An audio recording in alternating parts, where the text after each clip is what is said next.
It says I am live. Let's see if we can get this camera right. Pardon me. I want to make sure you can see the video screen because I always try to have visuals to accompany what we're talking about. I don't want it cutting off the top of my head either. So hold on. There we go. As long as I don't sit too tall, which is not too hard for me. Jay Shudade, everyone and anyone who comes to watch this. I'm still cutting off the top of my head. Let's see what we got. How's that? I think we can see them both. Let's make sure we got. Oh no. All right, please hold on. I've got to get batteries for the remote. And they're right here. We're going to talk about numerology today. And I was asked recently why I hadn't done numerology already, because that is my mainstay. That is my central modality that I use in all my readings and insights. Oh, no wonder the battery's upside down. That could do it. Boom.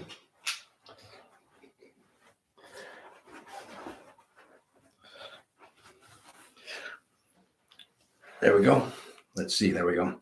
So I was asked recently why I hadn't done numerology when that is the central modality that I use every day for the readings and insights that I use.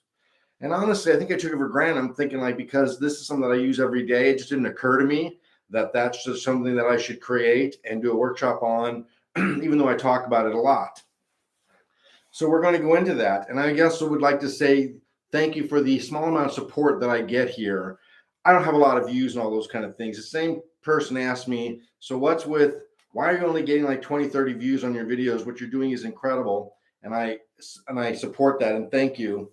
And I said, because I don't promote. I don't do this to commercialize. I don't do this for that purpose. I do this because I want to give the right information and the right people will find it. It's a matter of heart and integrity. And I found that same with my private practice and my spiritual training. Eventually people find me, it becomes rather successful for me. So it's able to sustain itself. My private practice was able to more than sustain itself. It gave me a very good living, a very comfortable situation, and for many, many years. And my spiritual training and mysticism, will do the same. And so I get by and I get to do what I like, the way I like to do it. I give the truth that's not commercialized or pop cultured out. And so what you get is the real, true teachings. So let's go into that. Today we're going to be talking about numerology. Everything lies veiled in numbers, says Pythagoras. Everything lies veiled in numbers. I think that's such a succinct statement. What Pythagoras was saying, who is the grandfather of numerology on this planet. He was more than a philosopher, that's for sure. He is a true mystic, and he designed and engineered such profound systems of sacred geometry and numerology and so many other things. The harmony of the spheres is one of my favorite concepts, that all the friction of every celestial body in the universe causes a harmony, that if you can hear it, is absolutely sublime and perfect. And that's a frequency that we can tune into. So I'm going to check my emails here and there too, because I've had some people say that they couldn't find me once I was online. And say, I get people RSVPing, but are they here? No, and I don't know what's going on. So I just keep on rolling and we just keep doing this and they can always watch later. So I don't know if that's backwards or forwards or what. So everything lies veiled in numbers. What Pythagoras meant by this statement is that everything in the universe, everything in reality, everything in existence has a foundation, a mathematical foundation that it's manifested from, its essence, its core. And one of the first stages of manifestation and creation is the mathematical core. It is a universal language. No matter where you are in the universe, the value of 1 is 1. The value of 3 is 3. You can call it whatever you want. You can give it whatever name you want. You can give it a different symbol. But the bottom line is the value and the frequency and the vibration of that value is the same, no matter where you are in the universe. So it is a universal language. And as we know with computers and other technology, the language that computers use is ones and zeros. That is just the primary data. And that's a good example of it. That this language covers the entire spectrum of communication. They can be done through numbers, basic numbers. Again, no matter what you call them, whether you're an Alpha Centauri or Milky Way galaxy, the bottom line is the language is the same. The values are the same. The signatures and qualities are the same. We're going to be going into some of that today. They're primordial and archetypal. They have no beginning. They have no ending. They've always existed and they always will exist. Numbers and values and frequencies exist in their own reality, and they're immune to subjective views or values or opinions. They're primordial, which means before history. They're archetypal, which means that they symbolize and represent qualities and features that are absolute. They don't have a beginning or an ending. They have no source. They just are. It's purity at its best. The foundation blueprint of creation and manifestation. That's what I mentioned earlier, is that these are the foundation of the blueprint of creation and manifestation. Imagine, again, as an ex-building contractor, I spent a lot of time with blueprints. Without blueprints, you can't build a building. With the blueprints, you've got all the plans that lay down the structural, the architectural, the electrical, the plumbing, et cetera, et cetera, et cetera. We build these huge grand buildings. I did commercial contract for a long time. Build these huge grand buildings that are based on the blueprints. These are what tell us what goes where and how they connect and how the system works to manifest and create this one overall structure. I wonder why people can't find the channel. I don't know. I give the link. I don't know. So when we begin to understand that this is the foundation of the blueprint, that what underlies it all is the numbers, the numerology of it, that's when we start to be able to tweak it and create with it and use it and provoke it and evoke it. No numbers, no astrology, geometry, or quanta. That's a broad spectrum. Without numbers, you have no astrology. Well, but Krishna, what does numerology have to do with astrology? Well, because again, you have a singularity event. Singularity, what does that mean? Single, one, it means one. Singularity event is the Big Bang, where the manifestation explodes into creation.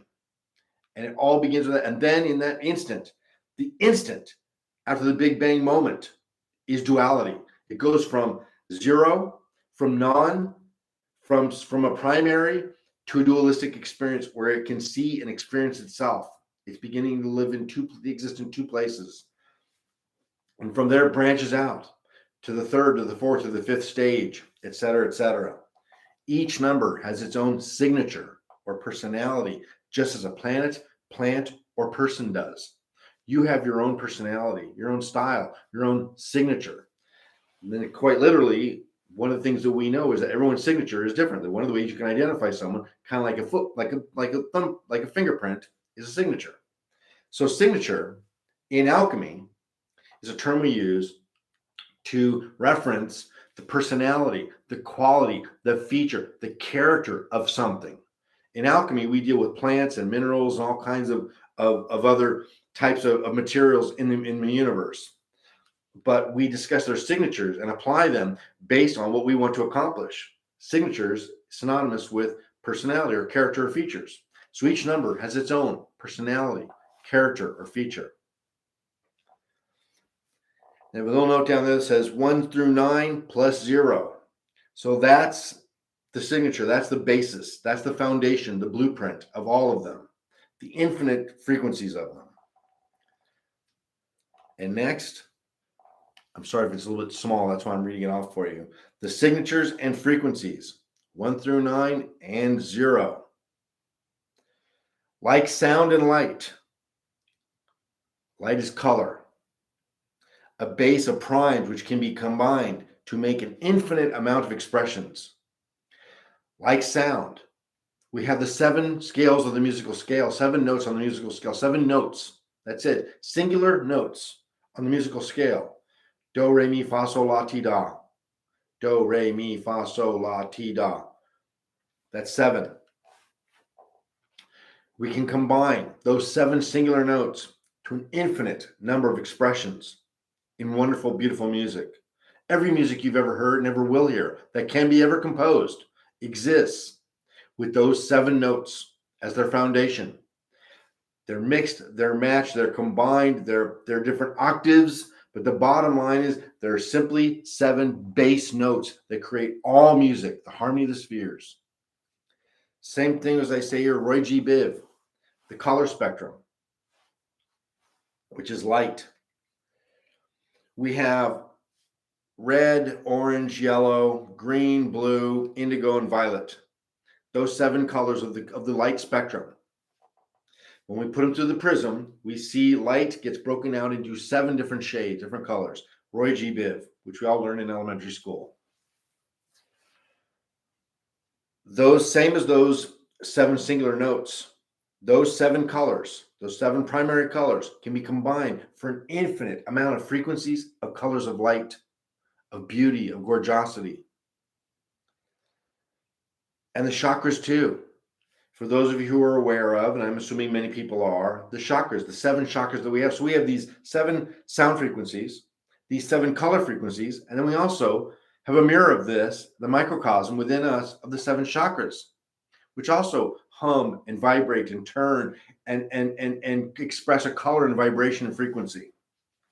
So the 7 chakras also are combined. There are 7 basic chakras, base chakras within our subtle body, of our energy body. There are thousands of other octaves of that. Acupressure and acupuncturists know that there are thousands of energy centers within the body, but there are 7 base ones that they all emanate from. And the combination, the variety that can be achieved by combining and mixing and matching these is infinite. Every person has hands and 7 chakras, and yet every person, and even though those chakras and those hands are basically the same, 4 digits, 5 digits, and a palm, etc. Even though the base is all the same, it combines in an infinite expression that makes them all completely unique, like the fingerprint. So we have this gorgeosity, this beautiful expression of creation that uses this foundation of this primary formula of the number 7. And my little note down there says, why only 7 when numbers have 9? That's something as a numerologist that irked me from the beginning. I'm very well studied in frequencies of light and color and sound and chakras too. I'm a Kundalini expert, very proficient in yoga. And so as a numerologist, one of the things that stood out to me is if the complete cycle is 1 through 9, before we start to begin higher octaves of the same frequencies, then why are there only 7 in colors and sounds and chakras and other modes of science and expression? Are they missing 2? That is debatable. I say yes. The perfect sequence, the complete sequence of manifestation is 0 through 9, and then it begins again. And yet in the colors and sounds, we only have 7. In the chakras, we only have 7. I say to you, this is my prediction, that eventually we will realize, kind of like we have the Aquarian age, etc., of evolution, we will realize that there are 2 other frequencies of sound and color and subtle energy. Now, as a chakra expert, as a subtle body healer and medium and researcher, etc., technically, as we study the Vedas and Kundalini Yoga, we do see that there are 9. The last 2 are not accessible to us in the material manifestation. These are spiritual levels. They're above and beyond the material manifestation. So they do exist, but we do not have access to them from the material phenomena where things are dense. So you could think of it this way, that as your seventh chakra, we go from the Muladhara chakra and up to Manipura and up to Sahasrara, the crown chakra, that expands and unfolds a kind of above and within the crown of our head. The eighth and ninth chakras that do indeed exist are above that. They're more ethereal, more so subtle that they can't even be perceived in the material phenomena. And not because we just don't have the instruments. They're not dense enough to be perceived in the material phenomena. They do exist and they do influence you, but you can't perceive them. So that's a little bit of some advanced kind of knowledge there. So we'll set that aside. So what are my numbers? I just jumped right into that, didn't I? How are they determined? This is something that we want to know in numerology. I mean, most people, and I get a lot of this kind of feedback when I'm doing interviews and giving training exercises, that a lot of the interviews especially will say to me, Krishnan, you really need to speak to people how the numbers relate to them personally. They don't care about the numbers themselves. And I like to be true to the core and the spirit of the actual authenticity of things. But sure, that's a very valid curiosity and concern. How does it relate to me? How are they determined? What are my numbers and how are they determined? We understand with astrology how our planets and what our natal chart reveals and why, because of where we were born and when we were born, where they were placed and in location from where we were, the celestial sphere above us, projected, like a screen. That's what determines our astrological makeup, our blueprint, astrological blueprint. So what are my numbers and how are they determined? Well, first, we got to give you a tour of 0 through 9. Let's first introduce and meet the numbers themselves. And you will see, as we discuss this, that you may start to understand your own numbers either way without having to do any research. However, another sticking point, I was recently on a podcast and I had a little bit of a contradiction with the host, that when I went to Egypt a little while ago, he ended up having to post some things on the video to produce it and broadcast it. And he gave these very fundamental explanations of 1 through 9, because this is what people want. And I came back from my trip and I called him up and I said, get this out of here. It's not correct. This is too simplified. Yes, indeed. We are all expressions basically of this basic 0, 1 through 9 frequencies of numbers in numerology. However, we are all, as I said, with frequencies of color and light and subtle body energies of chakras. We are a combination of these things that make us particularly unique. You can't simply say someone's a 7. Maybe they are a 7, but they're a 7 arrived at through a 34, 3 plus 4. That's qualitatively different than just a 7. No one with a full name that is more than one letter or 3 letters with an actual birth date has a number value numerologically that is simply one digit. It's all arrived at. The one digit that they are in certain categories of their personality and character is arrived at through the combination, through the reduction of these other frequencies. Again, somebody can be a 7 in their soul vibration or their personality vibration, which are two different areas of who we are. But is that 7 arrived at through a 34, 3 plus 4, through a 52, a 5 plus 2? The qualities and signatures of a 7 that's arrived at through a 52 versus a 34 is different. They're different personalities. They're arrived at through a different set of frequencies. The 3 and the 4, we're going to be going into some of this. So before I get too far ahead, let's take a tour of 0 through 9. I couldn't make these any bigger, and I don't know how well you can see them on the video screen. Mine's kind of small, so I'll kind of read it off. 1. We're not going to start with 0. We're going to start with 1. 0 is the beginning and the end. We're going to start with 1. The archetype. The element associated with 1 is fire. 1 is pure and direct. This value is represented by the single vertical line. No, it's not. I don't know why I said that. It's the primary, mono, singular value. It is the before, the start, the beginning. It's actually represented by the point, not the line. It's represented by the point. I'm sorry for that error there. That's my own mistake, and I got to correct that because that's on my website. I don't know how that got in there. So 1 is represented by the point, again, like the singularity. So there is a moment before the singularity, but quantum physicists will tell you they don't know what that is. They can't know what that is. It's not possible to tell what took place before the singularity moment, the Big Bang. The singularity moment is the 1. It is the point. It's not a line. It's not a shape. It's simply a point, a timeless, spaceless, dimensional point. The key words for this feature and quality are masculine, primal, start, inception, single, solo, mono, singular, descending, father, intellect, fire, and archetype. Those are key words. Also, again, on a recent interview, I was asked with numerology, well, who decides that? How do you determine what these key words and qualities are? Isn't that rather subjective? And I said, no, that's the whole point of numerology and astrology, that these signatures, their features, their personalities and qualities are primordial. They're immune to our subjective opinion. They are what they are. Let me close the blinds and take that glare off the screen. Yeah. Didn't notice that.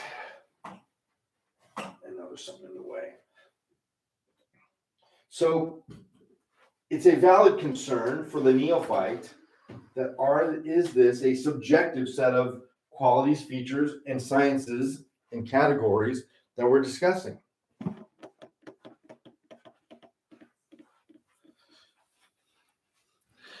Oh, now what did I do? There we go. Oh, that's what it is. It's that light. You know what? I'm just going to leave it on. So these are objective, not subjective features of their personalities and character. And so for the example I gave to him is I said, look, if you go up to a 6-year-old child and show them a 1 and a 2 and tell them one of them is the mother, one of them is the father, which one's which? Don't tell them anything else. And they will 99.9% of the time choose the 1 as the father and the 2 as the mother. One is masculine, the other one is feminine. That is an intuitive sense, a raw sense that they have automatically because of innocence. They don't have all this intellect that's clouding their thinking. They simply run on a very raw perception. And again, so it's not a subjective quality or feature assignment. It is the objective features and qualities of them. This is what these keywords represent. So there's a brief description that you can cut and copy and paste. This is all on the Spiritual Triangle website on the Numerology blog primer section. So let me go from the singularity moment to dualism. In 2, duality. The singular has become dual. No longer alone, we now have a pair. No longer alone, now we have a pair. The shape of this symbol is the vertical line now taking a shape and bending. It's flexible. It's versatile. It now has a foundation to rest on, curves, and now can view itself as the 2. If we take the straight vertical line of the 1, now the 2 is bent over and it's beginning to view itself. It has introversion. There are 2 things a person should never be angry at. These are just little quotes that I found that were clever that assigned to the numbers. There are 2 things a person should never be angry at: what they can help and what they cannot. Plato. The key words for 2 in duality is pair, combined, couple, man, wife, partner, duo, together, water, emotion, and mother. So if 1 is the primal, raw perception of itself or of things, just raw perception, not really of anything, just raw perception, then suddenly with water, with 2, we get water, we get emotion, we get a feeling of what that perception is. It's just not raw anymore. Now it has a reflection of itself. What is it? What do we think about that? As an infant, we'll just have raw perception as they're lying there in their swaddling clothes in a crib. But as they start to develop, when they start to have some rudimentary cognizant thinking, they start to perceive. They're not just looking at the little mobile that's hanging in front of their face and jingling and making little colors and lights and fun things to look at. They're starting to have an opinion about it. They smile. They smile. They have emotion. They have feelings. That's the dualism. We move on to 3, the triad. The triad, the Father, Mother, Child. Father, Son, Holy Ghost. Trinity, the Father, Son, Holy Spirit. The 3 implies the fertilized egg. 1 is the sperm, 2 is the egg, 3 is the result of unity. An idea coming to fruition. Oh, I like that. That's well said. I didn't know I wrote that. That's cool. Here's the quote for this one from the Buddha. 3 things cannot be hidden: the sun, the moon, and the truth. Oh, isn't he amazing? 3 things cannot be long hidden: the sun, the moon, and the truth. Well, that says so much. So the key words here, which says so much. How much do we need to study these numbers and their frequencies and their values? The way to study them, the way to build a relationship with them is by understanding the key words that represent them. Child, triple, triad, masculine, idea, abstract, playful, tricky, air, motion, family. There's a lot of different features here, playful and tricky. This is where 3, as we had the 2, that's just the straight line is turned and bent on itself. Now the 3 is coming back on itself again. It has a playful nature to it. It has a childlike nature to it. It's again the prankster, playful, tricky. It's an element of air. So we've gone from solidity, from fire to water to now air.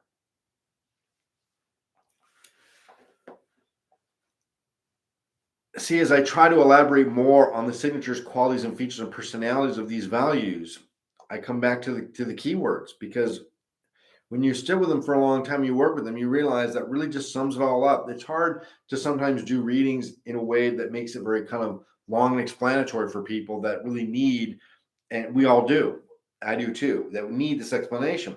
Because in many ways, what I want to do sometimes when I'm doing somebody's reading or numerology is just give them the primary keywords.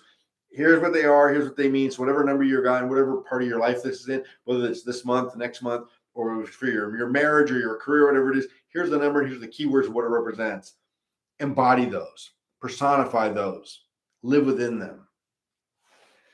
So we now have gone from the singularity moment, the point, to the line, to now the triangle.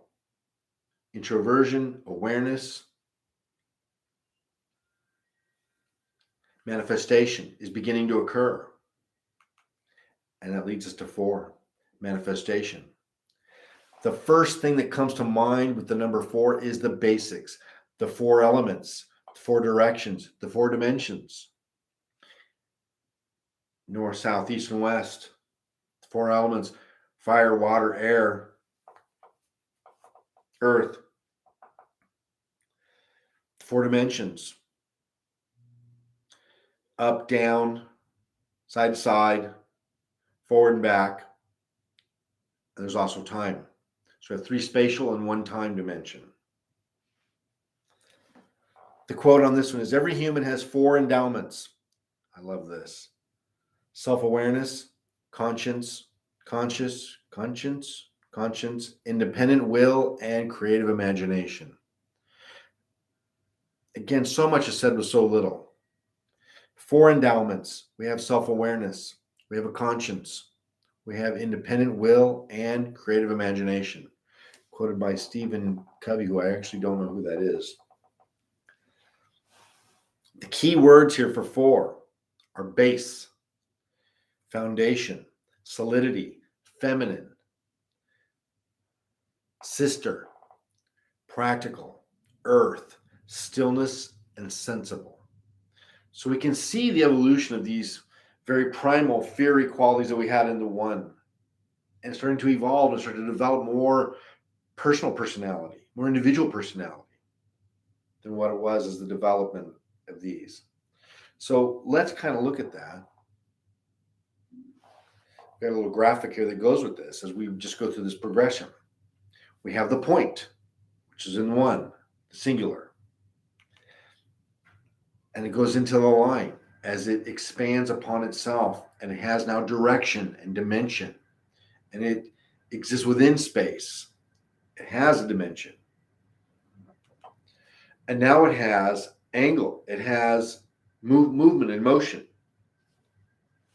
It relates to itself in the triangle. And then in 4, we have solidity. We have the cube. We have the square. This is where we start to get the foundation of manifestation of matter, the material phenomena. This is when the abstract of the creative power, the 0, which we have not gone into yet, has gone through the singularity, the duality, the triad, and now is manifesting in a solid material manner. The point, the line, the triangle, the cube, the square. These are the 4 base blueprint qualities and features of manifestation and creation. And then we get to 5, the middle way, as the Buddha called the middle way. His whole philosophy called the middle way. The 5 is a powerful number of sensibility and is not ambiguous.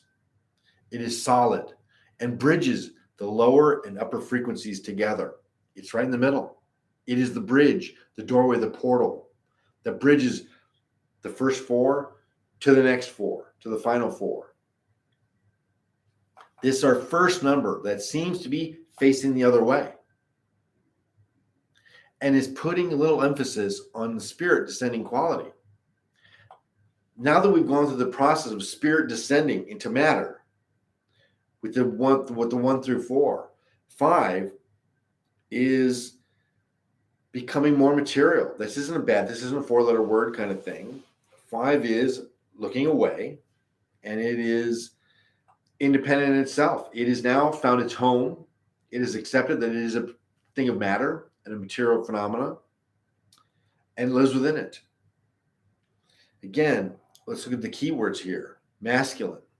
So you notice we've been going masculine, feminine, of course, even and odd. Earth and fire. So now we're getting a combination of elements. Intellectual emotion. That's kind of a paradox, right? Intellectual emotion. That is the sensibility of 5. That it has intellect, that's just reason and reasonability, but it also has a perception and feeling about them. Let's face it, when we use our intellect properly, it feels good.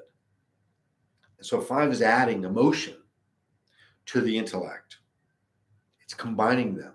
We're getting that different octave. Strength, power, stability, and avuncular. That's something that I added, avuncular, which means like an uncle. So if the 1 is like the father, and the 2 is like the mother, and 3 and 4 are the siblings, the offspring, 5 is like the uncle. And what are uncles like? Uncles don't have like the full-on responsibility of dad. They get to be kind of fun.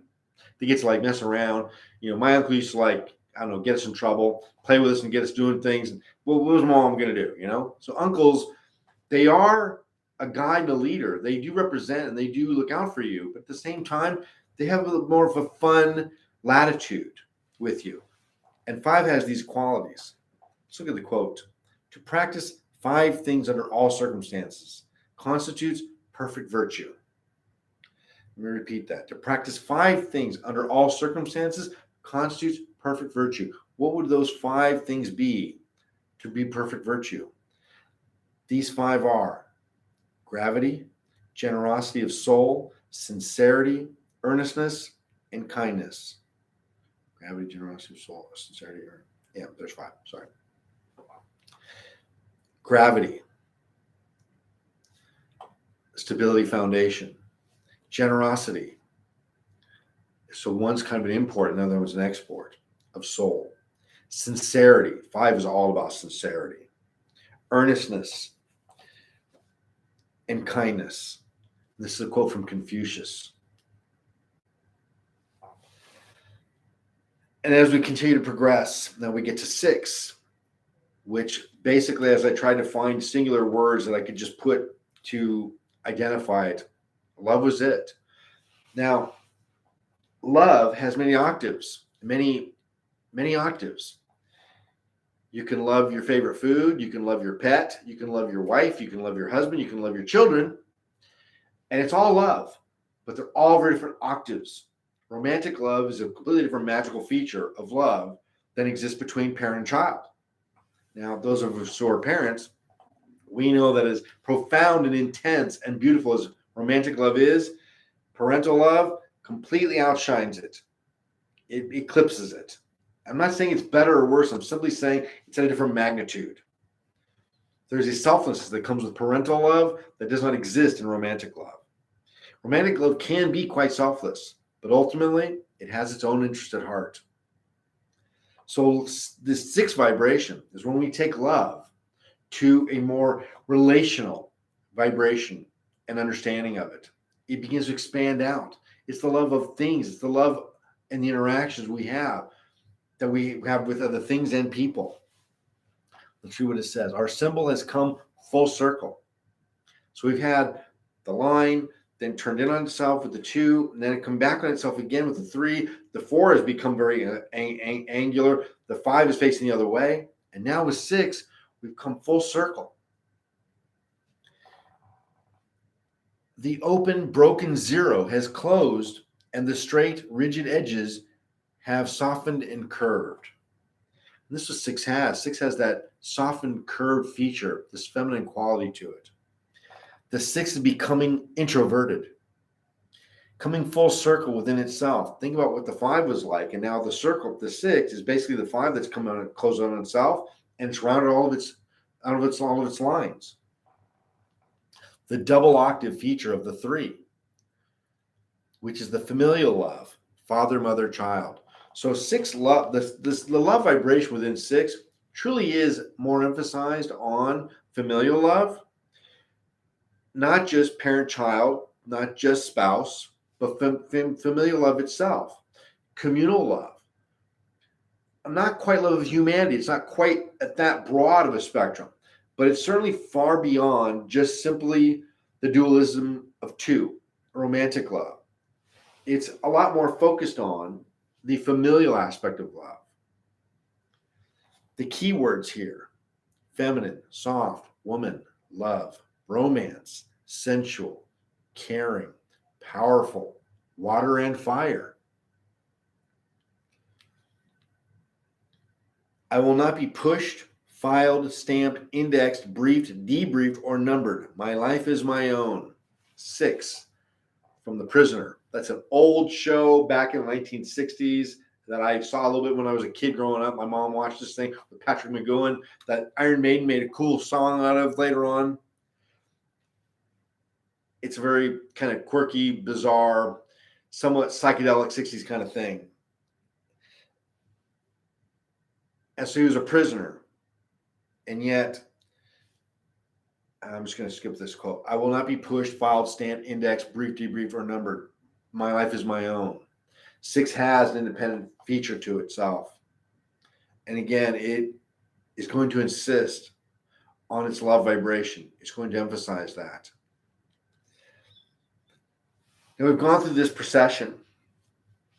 We're getting up into the higher octaves. We've really solidified in matter. From 4, we took it to a higher level with 5, where it was really comfortable in accepting and taking ownership of its material phenomena. And 6, again, a version of dualism within that, where the 5 is settled and accepted its material phenomena nature, but is also realized it has a relationship, an interaction with everything else. It has a relationship. And the best way to express that is through love. The best way to experience it is through love. And then we go from there to mystery. 7 is mystery, straight up. There is no better word for the 7 vibration. Again, as we talk about the color spectrum, the features of light, the 7 chakras, the 7 primary planets. Now we have 9, but there was 7 of them for many centuries. Let me see if I can read this. 7 is a profoundly mystical number. Who hasn't heard of lucky number 7? Who hasn't heard of that? 7 is the link between material reality and spiritual reality, even though it exists in purely subtle and spiritual form. So it is the link of the above and below. It bridges the two of them. This is where we begin to be able to connect the two together and experience them. This is what psychic phenomena and supernatural phenomena is all about. These are still parts of the material phenomena. They're just higher octaves of it. They're not spiritual. Spiritual is beyond all that. That's way beyond zero and in the zero. So we have material phenomena where things are dense and of matter. We have spiritual phenomena, which is beyond all that. As we get in the higher octaves of the material phenomena, kind of like when I go backpacking in the Sierras, I'm up 10,000 feet, the air is thin. As we get into the stratosphere, the air becomes thin. Things are more subtle. Let me see what that is about. Nothing. So 7 provides this bridge. Again, the common mistake in modern New Agey type spiritual thought is that psychic phenomena is spiritual. It's not. It's material. It's just a more refined and subtle level of the material phenomena. Again, like we go into high altitudes and the air is just thinner. You're still on the earth. You're still there when you start to get into the stratosphere and you go up and, where planes are, then where satellites are. But it's still part of the material universe. 7 is when we start to bridge between the two. We start to get our first glimpses and start to get our first perceptions of the spiritual phenomena. We're getting high enough in elevation, we can see them from where we are. We're not in them, but we can start to see them and sense them. And this is what psychic phenomena, supernatural phenomena does. That's why I like to teach and work within mystical modalities, because it is a way of connecting. It ain't the real thing yet, but it's on our way. And as long as we don't get bogged down and mired into the spiritual, the mystical, the psychic phenomena, then we continue to progress and get into the spiritual phenomena. Let me finish reading this. There are 7 main chakras in the subtle body, 7 notes on the musical scale, 7 master planets, and 7 colors in the color spectrum. The Torah, the Bible, says God rested on the 7th day from creating the world, and that there are 7 heavenly abodes. I can elaborate on that, but that's pretty significant. We understand that the week is Monday through Sunday. And Sunday we rest because God rested from creation. So we have this huge emphasis on this mystical vibration and how it is closing a certain circuit and that it's there to reflect. We are all taught in Western religion that Sunday is the day to reflect, the day to take off, to devote yourself to church and spirit and religion, to commit your consciousness to that octave. You're working in the material phenomena all the time, you're interacting with it all the time, but Sunday is the day where you commit and you set that aside to at least have some dedicated, exclusive time with your spirit and spiritual phenomena. 7 is a prime number, only divisible by itself. That trips me out. I'm not that good at math, so it's a little beyond me, but that trips me out. The list of ancient and modern metaphors relying on the 7 vibration is uncountable. No matter where we go, we see them everywhere. Throughout history, through the ancient Egyptian cultures, all the Hermetic sciences, all of it, yoga, all of it. 7, 7, 7, 7, 7. And of course, astrology 777 in Kabbalah. The key words here for 7, mystery, magic, masculine, clever, depth, initiate, climbing, and a combination of earth and air. Now, notice, as we still have feminine and masculine connotations to these number values, they seem to be becoming a little bit more androgynous. While 7 is technically a masculine number, and 6 was feminine, they're not as masculine and feminine as 1 and 2 were. They have androgynous qualities to them because they're not confined by their gender. they still have at their core the expression of that gender, of that masculine or feminine feature, but they're adaptable. The quote here is all human actions have one or more of these 7 causes. Wow. Chance, nature, compulsions, habit, reason, passion, desire. That's a meditation on itself. That's Aristotle. That's a total meditation on itself. All human actions have one or more of these 7 causes. So keep in mind again, even though there's only one, he's saying that all human action, every motivation, everything that we do and think has a cause. Ultimately, it's one, secret search for happiness. But that it's all about the chance, nature, compulsions, habit, reason, passion, desire. Those are the expressions of them. They can be combined with an infinite combination to be expressed. But there are 7 basic features of the will that cause all human action. That's a meditation on itself. And let's move on to 8, the lemniscate, the vertical lemniscate. The lemniscate is the figure 8 that's on its side that represents infinity and reincarnation. The 8 represents the double infinity, the double infinity. How can that be? The lemniscate, the Ouroboros. I got that tattooed here. The Ouroboros, the serpent eating its own tail. But these symbols are horizontal, and now they become vertical, noting that this is an earthly vibration. So the lemniscate on its side and the Ouroboros is a more mystical vibration, and this is vertical. The vibration is one of money and material luxury and success. Ironic, as it is similar to 2 zeros, the God power, stacked one on the other. Now, let me pause for a moment. The vibration of one of money and material luxury and success. It is uncanny how many of your famous and successful athletes operate under an 8. Their soul, personality, whatever it may be, their life purpose, often you will reduce that down from a combination of numbers to 8. They'll add up together and they'll equal an 8. 8 is so often the number frequency that is represented within the professional athletes. Let's face it, they make a lot of money. They're very talented and skilled. They're very committed. They have agilities. They have natural endowments that most of us don't have. So that is the number of them. So this is a good example of how it represents as one of money, material luxury, and success. But can we tap into it? Can we combine them and keep the spiritual feature to it?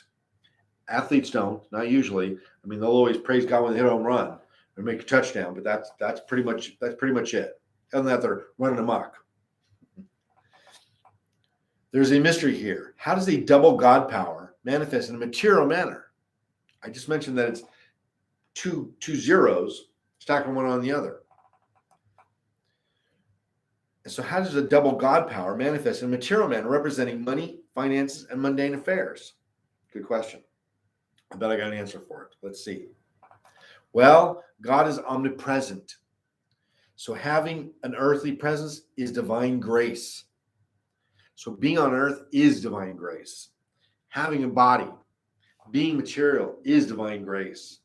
Only in a human incarnation can you realize God, work with God, love God, emotion, interact with God. Animals can't. They don't have that depth.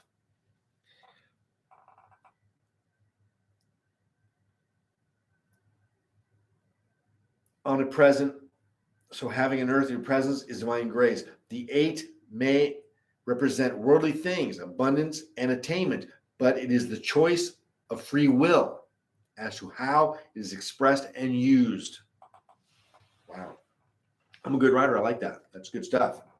Says a lot. What I'm meaning there is that even though 8 has very strong material vibrations of money and success, it's what we can convert them into. I choose to convert my material resources, money, for example, primarily, into spiritual things. I can do that by giving to charity, by helping to donate to a temple, to a cathedral, to something that represents spiritual thought and consciousness, an ashram, my ashram, that provides not just a place of worship, but a place of study and guidance and teaching. And of course, as I use my money, as I just did, to go to Egypt. So I'm using a very material element and features of my life to explore and expand my spiritual self. I didn't just go to Egypt and take a tour and go have lunch and dinner. No. I didn't just go to the pyramids either. I didn't do that. What I did, I was a pilgrim that went on a divine and absolute mystical, powerful journey. In 5 days that I was there, I covered half the country. I was in the car for 5-6 hours a day to get to these locations that few people even know about. That's coming up in another workshop soon, where I'm going to share what I did there and why, and what was experienced was profound. This is the 8. This is when we can convert our material success into and apply it to spiritual conquests and triumphs. The key words here, now we're really getting into something very ethereal: infinite, reciprocating, elevating, reincarnation, and lemniscate. Reciprocating, because the 8 falls back on itself. It never ends. It just continues. See, if the circle is infinity and eternity, the 8 has that bend in the middle where it all comes together. This is reincarnation because it's complete, but then it folds in on itself and begins again. That juncture in the middle is where reincarnation exists. The quote here: perfect balance is within the 8, symbolizing ongoing perfection. Well, I like that. Symbolizing ongoing perfection, ongoing, reciprocating. It expands upon itself, self-perpetuates. I should have put that in there. Self-perpetuating. Symbolizing ongoing perfection.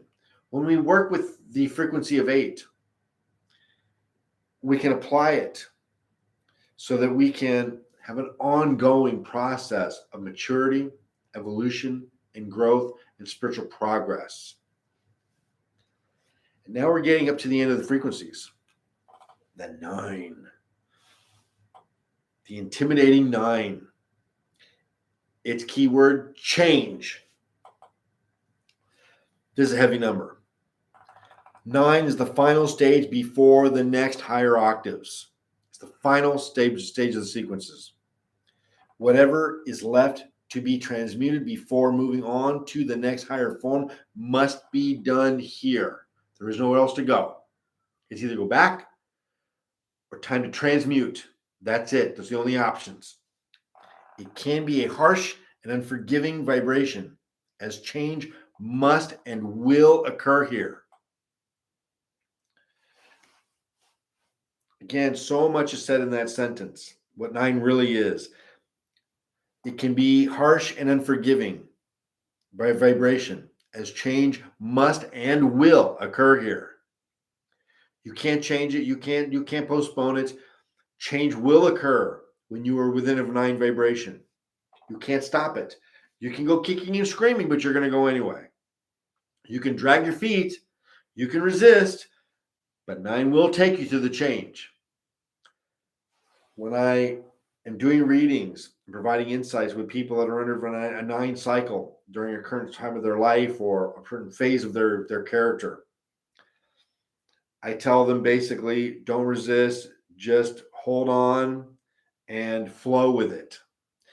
It can take you kicking and screaming, or it can take you smoothly if you don't resist.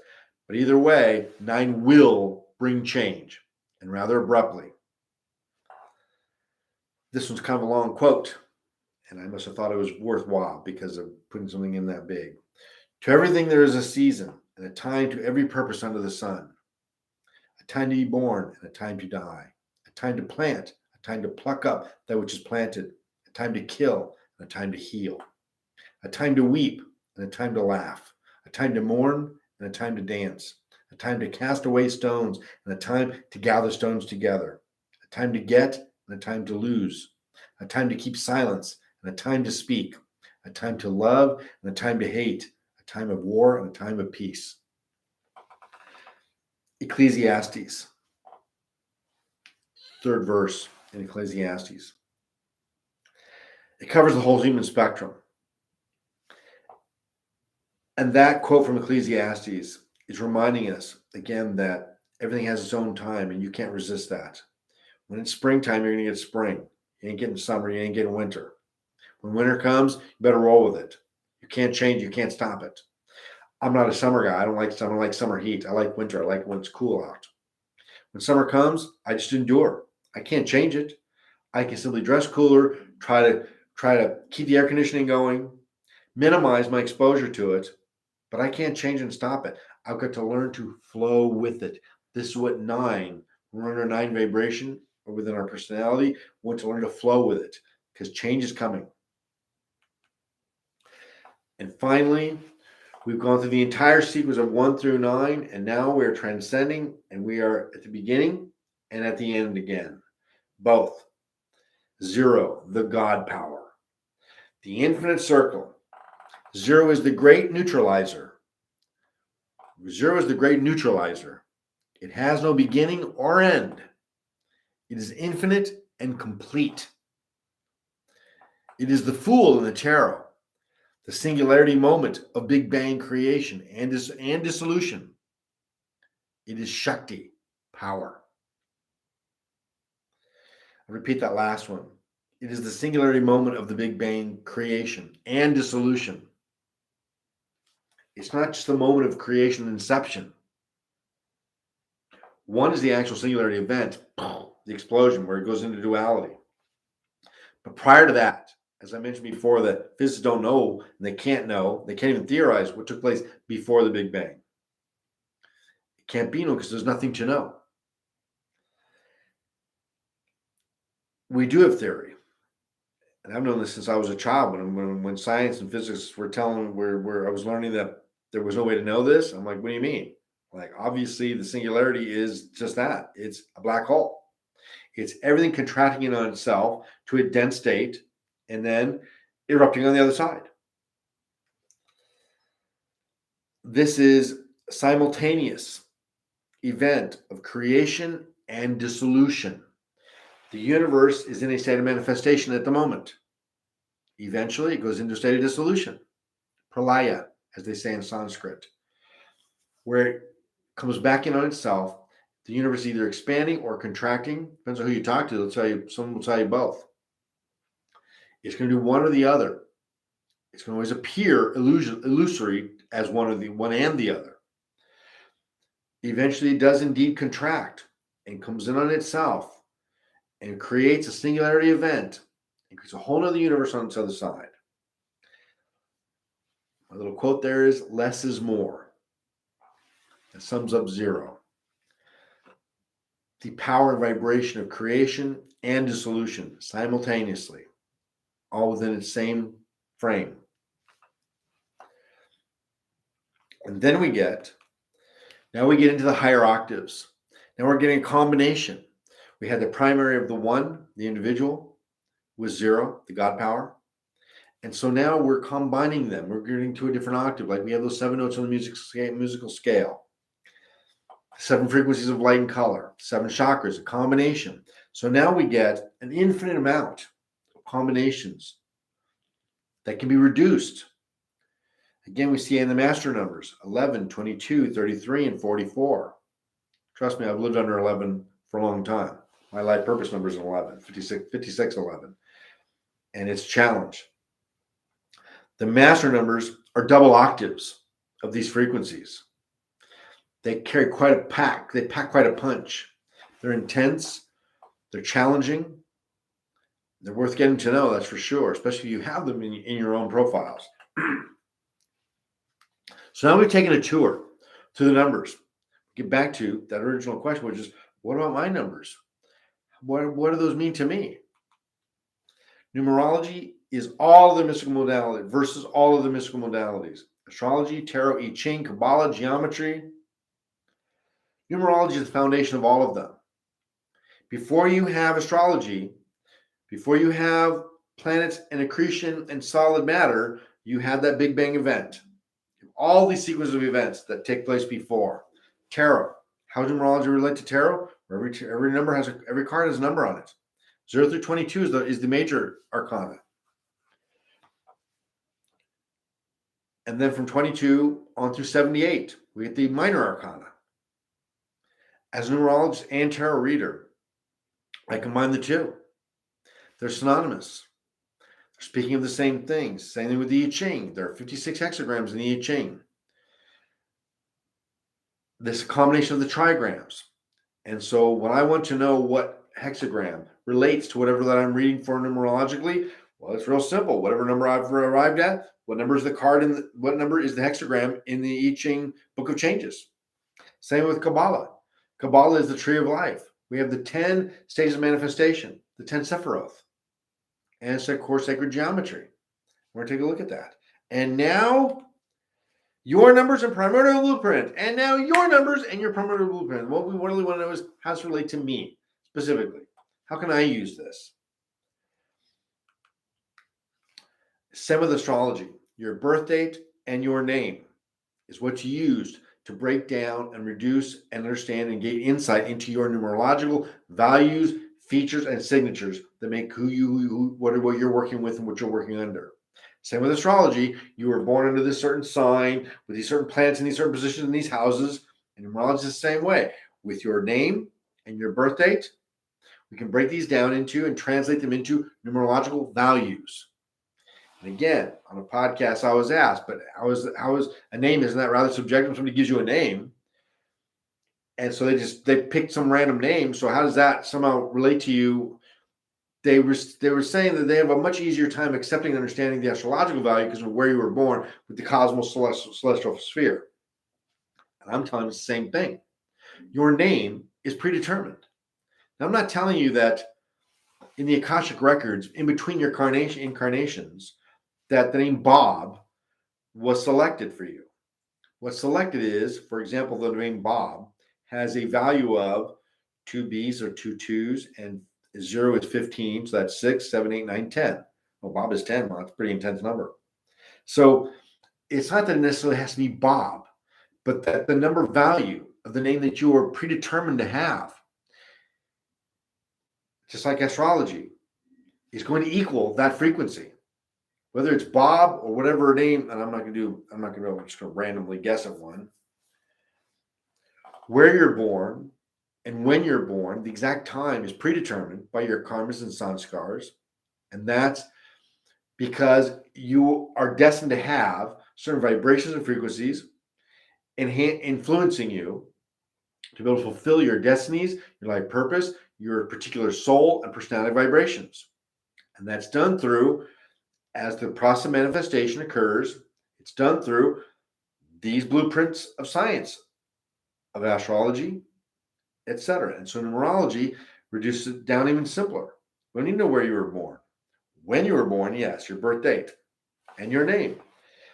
And that breaks down to consonants and vowels. Your consonants, when they have the numerical value of them, it reveals your personality signature. And your vowels reveal your soul signature. What's the difference? Well, your soul is your essence. Your personality is a way of expressing that, your particular personality. Souls are souls. That's our essence. It's the core of what we are. The personality is represented by the consonants when we have the values of those. And again, this individual was asking me, well, yeah, but from country to country, consonants, vowels, all that's different. I said, sure. But again, we're talking about a primordial essence. The bottom line is, no matter what alphabet you use, Arabic or English, they all have a sequence and a set of values to them. So we can break these down. So the only subjective feature to them is that you can say, based on different countries, different locations, they may have a different vibration of them, but they don't, because they're all the same sounds and vowels and same values, no matter where you go. So this gets translated.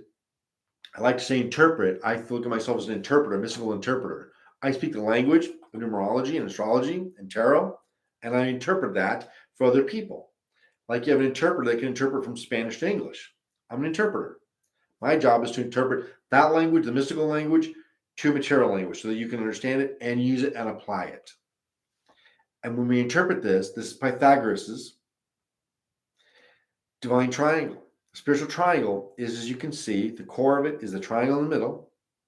We have the life purpose. That's at the hub of it. And then our youth, power, and wisdom squares. And if you can see this, you can see there is a 0, a 9, 18, 27. This is where we enter, descend into matter. We are spirit that descends into matter, and we enter into our lifetime. This is age 0. This is where we are born. The numerological value of our name that goes across this for the first 9 years has a different vibration. Then 9 to 18, everything's broken down in 9-year cycles on your personal blueprint of existence in life. 27 to 36, 36 to 45, 45 to 54, et cetera, et cetera, et cetera. We go through these cycles, these stages of our life, our youth, our power, and then our wisdom in our later years. I'll give you a very primary, basic insight to this. Everything lies veiled in numbers. To restate that quote, everything lies veiled in numbers. We can reveal, we can uncover, we can gain insight into every part of ourselves and our life and our future and our past and what it means and how to use it by examining and analyzing and interpreting the numerological values that work within our lives, the same way we do with astrological values. For me, numerological values are just simpler and easier. They're more solid, more concrete, more easy to understand than astrological ones, and especially when we combine them together. Your personal blueprint of life is what this starts to show. I'm going to give you an example of my spiritual triangle blueprint. Now, when people hire me, when people request a reading, life purpose, or a full reading, this is what they get. You can see around here is my name. This is where I enter life. And my birth name was Scott, S-C-O-T-T. And every one of those has a different value based on where they are in the alphabet. S is the 19th letter in the alphabet. So it's a 19. 9 plus 1 is a 10. And 1 plus 0 is a 1. So it's a 19 over a 1. This is when I was in the age of 0 through 9, I was under a 19 over 1 vibration frequency. And as I turned from 9 to 18, I was under a 3 frequency because my second letter of my name. So your name is mapped around this blueprint. And it goes from 0, age 0, to 9, 18, and all the way to 81. That doesn't mean you're going to die at 81. Maybe people don't make it that long. Maybe people live longer. It means that at around that age, when we start creating karmas, we're just experiencing them. We're reaching the end of our lives. So we don't need to understand the frequency of vibration where we're living under past 81. So this blueprint shows you, we got a breakdown of my name here, the numerical values of the constants up on top, the vowels on the bottom, and my birth date that creates my life purpose vibration frequency. And up here, these are the categories: life lesson, soul, outer personality, destiny. Then I have a personal year. So I modified that and did one for a specific year. And also a 9-year cycle. And just for an example, this is actually my reading. And so what we have here is for life purpose is a 5611. That was my number that I was born with. It's a very powerful, very intense number to live under. It corresponds in the tarot to the Two of Swords. Why? Because Two of Swords is the 56th card in the deck in the minor arcana. Then we get to the astrological. If we do the celestial sphere, we see that number frequency projected on the celestial sphere is represented in the 10th degree, the 10th decan of Libra. There are 3 decans, 3 degrees, waning at 10 degrees, peaking at 20 degrees, and waxing, peaking, and waning at 30 degrees. 3 decans per astrological frequency. This one relates to and corresponds to 10 degrees of Libra. Now, I took it a little bit further. Several years ago, I started to wonder, because I'm into I Ching and I'm a Kabbalist with Tree of Life. And I was wondering, well, if this corresponds perfectly with tarot and astrology, then why wouldn't it correspond to I Ching? So I get an Oriental view of the mystical view. And sure enough, I tried it. And the same as we get the same card number in the tarot deck with 56, I did the same thing with the hexagrams. So my I Ching corresponds would be the 56th hexagram in the Book of Changes, which in this case is Lu, which means traveling stranger. Well, that kind of sums me up a little bit. Now, what you don't see on this one is there's another now correspondence that I offer in these services, which is the Kabbalah Tree of Life. Because then I went, when I saw that it matched up perfectly with I Ching, the system that had been around for hundreds and hundreds of years, almost 2,000 of them. Well, no, not 2,000, sorry. Yeah, Pythagoras was over 2,000 years ago. It was blended with tarot, etc., in the Middle Ages. And then I took it to I Ching several years ago. And once I did that, I thought, well, there are 10 Sephiroth on the Tree of Life. So why wouldn't each one of these correspond with one of the 22 paths? Since Tree of Life is a representation, the tarot is designed to be a representation of the Tree of Life. That's all it is. It is a pictorial view of the Tree of Life. That's what it represents. And so therefore, if all these correspondences work, well, then why can't it just be transferred to the Tree of Life? And it does that perfectly too. So again, you can see here that when you get a spiritual triangle reading, this is what you're getting. You're getting the blueprint. And what I don't have on today's pictures is from here, I'm breaking it all down. So your average full reading is 16 pages because I'm explaining the correspondences between your life lesson, your outer personality, your soul, and your destiny, what it's all coming to. And it teaches you not just predictions, but how it works, how it influences you, and what you can do with it to exploit it and take it to your advantage, to avoid dangers and avoid problems, and to enhance your growth and your progress and accelerate it as quickly as possible. Everything lies veiled in numbers. We're going to start wrapping it up. It's been just over an hour. Technically, it shows me that there's no viewers. I don't know if that's true or not. I mean, they're found that there's usually several that don't actually log in. Either way, I hope you enjoy this. I'm going to close with, I had a closure where I was like, somebody asked what am I going to be when I grow up, and I said I want to be enlightened. That's literally what I was saying when I was a kid. What do you mean when you grow up? I said I want to be enlightened. I didn't even know what it meant, but I didn't say cowboy. I didn't say policeman. I said I want to be enlightened. My qualifications, I'm going to go over that a little bit in a moment here, because I want everyone and anyone that participates in my processes here to know that I'm not just some guy that's making up his own theories.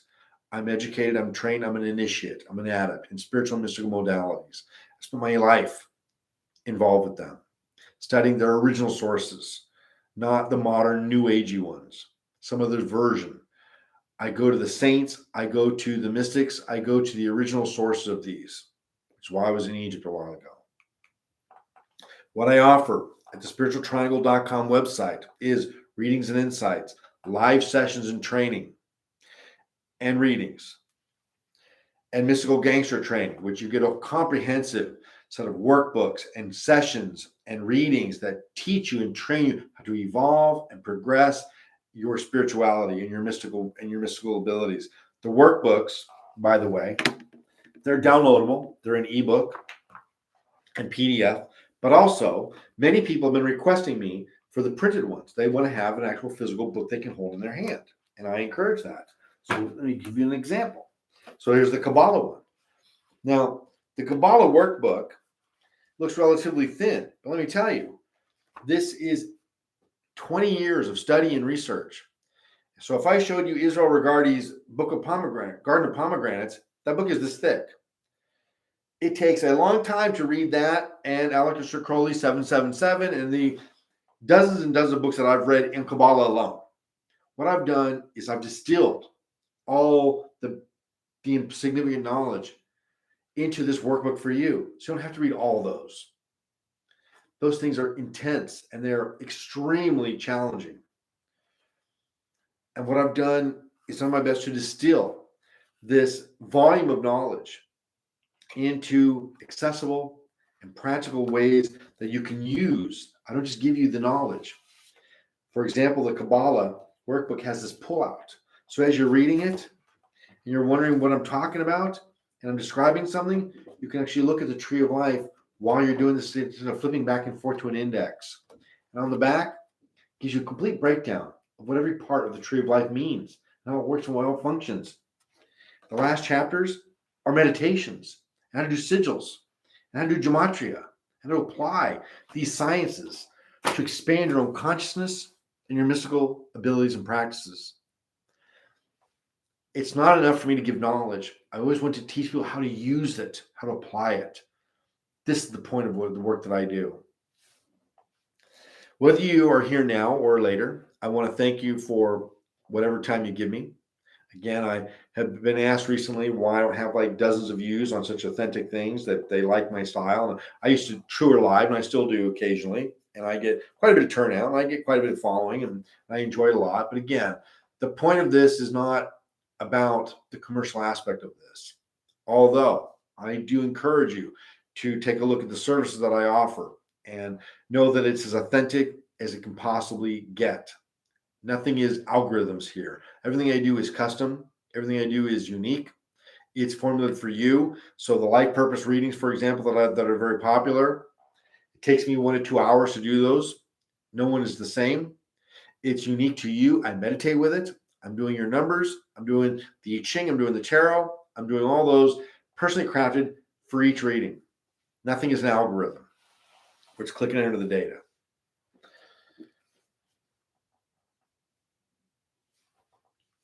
This will be tied into as I prepare for the release of my 5th book, In the Light, which represents my near-death experience in a creative narrative manner, and also the dozens of past lives that I've lived that pertain to the origins and essences of this world's religions and spiritual philosophies, where I was and who I was, what I witnessed at the beginning, at the inception of Judaism, Christianity, Islam, Buddhism.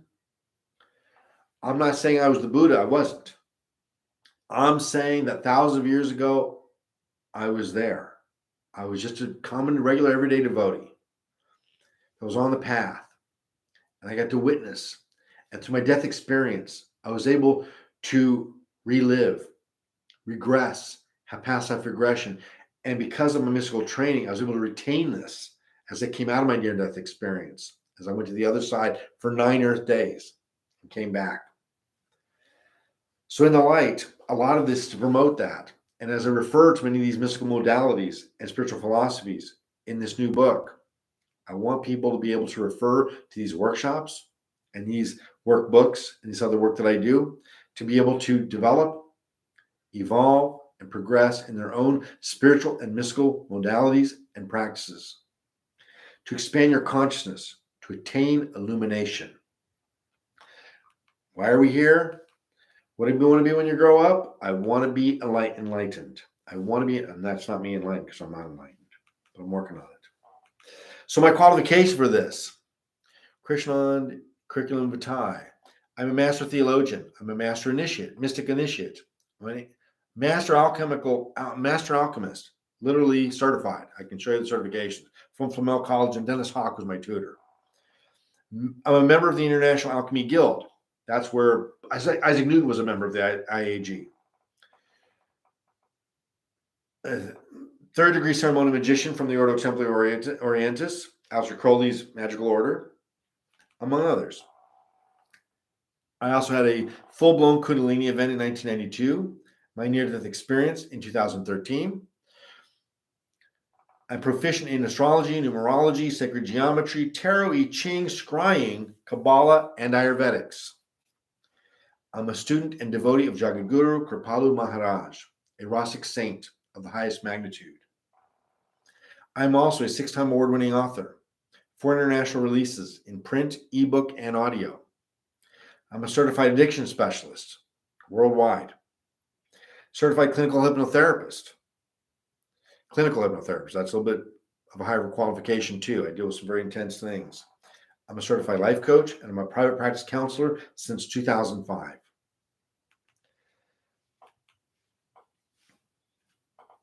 So here's just some images of, again, some of these qualifications. As I was listing those off, the Alchemy Guild, the Ordo Templi Orientis. These are images of me throughout my kind of mystical career, doing some various ceremonies and rituals and things, and some fun stuff.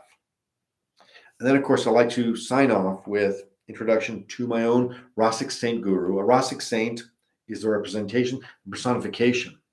This gurus that are of the Rasic Saint quality and magnitude are the personification of divine love consciousness. I can't even describe it to you and talk much about it because I will tear up and I'll start to cry. It's just that profound and that emotional. So we recently had the grace and the benefit of having a Rasic saint on this earth for almost 90 years, for something like 91 years. Bhakti Yoga Avatar, Guru Kripalu Maharaj. I encourage you to look into him and look him up. What is offered through his teachings is the highest form of yoga, bhakti yoga, where we connect our consciousness to divine love consciousness. He teaches in a very practical and very fun style, in a very fun way that only a Rasic saint could possibly do. So again, I'm going to sign off reminding you that I do provide readings and live sessions and mystical gangster training. There are many workbooks that I was just showing to you, and I encourage you to participate in that and go take a look. And we're just wrapping up here. I see somebody just joined on. I don't know. Please play back. This will be uploaded into the video section of the channel here very shortly. YouTube will automatically do that. I will hope you will take a look at it and enjoy it. And please don't hesitate to contact me direct if you have any questions, if you have any concerns, if you have any input. I encourage all of that. And of course, spiritualtriangle.com, the website. Please take a look. There's some free knowledge. There's some great free content, along with the dozens of other videos now on the YouTube channel about different forms of mysticism, from ceremonial magic to kabbalah to tarot, and now this one on numerology. So we're covering them all, and I got more to come. What's coming up next? Probably going to share this Egypt pilgrimage that I just took about a week ago. I had a profound set of experiences as I covered the entire country in a matter of like 6 days. What I did in 6 days is brutal. What I went and what I saw, what I got to experience. I got a personally guided tour in the Tel El Amarna, where Akhenaten built the city Akhetaten. A personal guided tour of the sites there with the minister of the site, an Arabic minister. The guy was absolutely amazing. He and I were like brothers. We bonded so close. And I want to do some workshops. I'm just sharing this. Plus, I'm going to be posting some videos. Not just sharing these. It wasn't just a vacation. It wasn't at all. It was a working vacation, to say the least. And I'll be providing those and posting those on the Facebook page of Spiritual Triangle, as well as my own personal page, and probably make them accessible here. But I'll probably the next workshop is going to be an exploration into what took place in Egypt. Such a profound set of experiences and realizations and awarenesses that I'm so grateful to be able to have been exposed to. In the meantime, Jai Shri Radhe. Thank you very much. Be well and be spiritual.